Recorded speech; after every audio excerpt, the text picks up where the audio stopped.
मसाले भात, मटार भात तर तुम्ही नेहमीच खाल्ला असेल, पण कधी पावटा भात खाऊन बघितलाय का? नसेल खाल्ला तर या पद्धतीने करून बघा. तुमचं पोटच नाही तर मनही तृप्त करेल इतका छान आणि मस्त लागतो हा पावटा भात. कधी-कधी स्वयंपाकाचा कंटाळा येतो किंवा रात्रीच्या वेळी काय करायचं हे कळत नाही. मग अशा वेळी झटपट होणारा, अगदी कमी साहित्यात बनणारा पावटा भात एकदा तरी करून बघाच. मी अगदी खात्रीनं सांगते की तुम्हाला नक्की आवडणार ते. चला तर मग सुरुवात करूयात. यासाठी आपल्याला लागणार आहे 1.5 ते 2 वाटी तांदूळ. तुम्ही तुमच्या अंदाजाने इथं घेऊ शकता. कोणताही तांदूळ घ्या. शक्यतो तांदूळ जुना असायला हवा. तांदूळ स्वच्छ धुवून घ्यायचा 2-3दा पाण्याने आणि नंतर हा भिजत ठेवायचा आहे. तोपर्यंत आपण यासाठी लागणारं वाटण करून घेऊयात.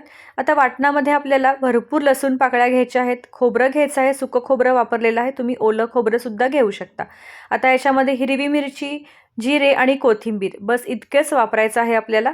आता हे सगळं ओबडधोबड वाटून घेतलेलं आहे मिक्सरवरती. कुकरमध्ये तेल घ्यायचं आहे. याच्यामध्ये तुम्ही मोहरी, जिरे नेहमीचीच फोडणी घालायची आहे. याच्यात तुम्ही खडे मसालेसुद्धा घालू शकता.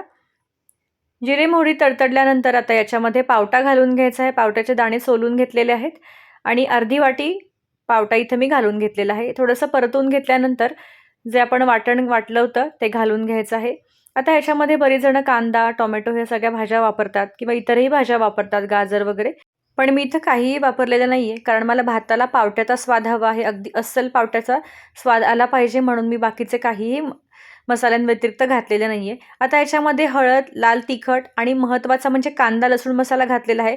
मी इथं गरम मसाला वापरलेला नाही आहे, कारण कांदा लसूण मसाल्यामध्ये बऱ्यापैकी गरम मसाला असतोच, म्हणून मी तो स्किप केलेला आहे आणि खडा मसालाही वापरलेला नाही आहे. कांदा लसूण मसाला 2 ते 3 चमचे घातलेला आहे आणि हे सगळं तेल सुटेपर्यंत परतल्यानंतर याच्यामध्ये धुतलेला तांदूळ जो भिजत ठेवला होता तो याच्यामध्ये घालून घ्यायचा आहे आणि छान असं परतून घ्यायचं आहे. आता हा जो तांदूळ आहे तो छान पाणी आटेपर्यंत याच्यातलं परतून घ्यायचा. अगदी कोरडा होईपर्यंत छान भाजून घ्यायचा आहे, म्हणजे आपला भात मोकळा सुटसुटीत होतो.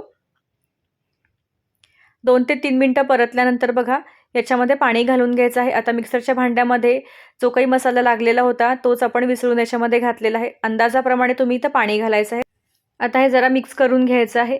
याच्यामध्ये चवीनुसार मीठ घालून घ्यायचं आहे आणि पाण्याला छान उकळी येऊ द्यायची आहे. पाणी छान उकळलं गेलं पाहिजे, म्हणजे भात छान मोकळा सुटसुटीत होतो. तर बघा इथे मीठ घालून घेतलेलं आहे. पाण्याला छान उकळी यायला लागली आहे, बुडबुडी यायला लागलेल्या आहेत. एक 2 ते 3 मिनिटं वाट बघायची. छान उकळी आल्यानंतर गॅस फुल करून घ्यायचा आणि मगच कुकरचं झाकण लावून घ्यायचं आहे. जशी-जशी पाण्याला उकळी येईल तसा कलर छान येत आहे आणि याच्यावरती तेलाची तर्री पण यायला लागलेली आहे. तुम्ही या इथं बघू शकता आपला भात किती मस्त दिसत आहे. आता याला छान उकळी आलेली आहे. कुकरचं झाकण लावून घेणार आहे आणि 2 शिट्ट्या इथं आपण काढून घ्यायच्या आहेत. खूप जास्त शिट्ट्याही काढायच्या नाही आहेत. 2च शिट्ट्या आपण इथे भाताला घ्यायच्या आहेत. 10 मिनिटं झाल्यानंतर वाफ गेल्यानंतर हा कुकर उघडून घ्यायचा आहे. बघा तुम्ही इथं बघू शकता मस्त मोकळ्या सुटसुटीत आणि पावट्याचे दाणे वरती आलेले आहेत. खूप छान हा भात बनतो. अगदी खूप कमी साहित्यामध्ये, खूप जास्त तामझाम नाही. कुकर उघडल्यानंतर जो काही या भाताचा सुगंध आहे ना, तो मी शब्दात सांगू शकत नाहीये. आता मस्तपैकी याच्यावरती ताव मारणार आहे. तुम्हीही एकदा करून बघा. अगदी सुटसुटीत सोपी रेसिपी आहे.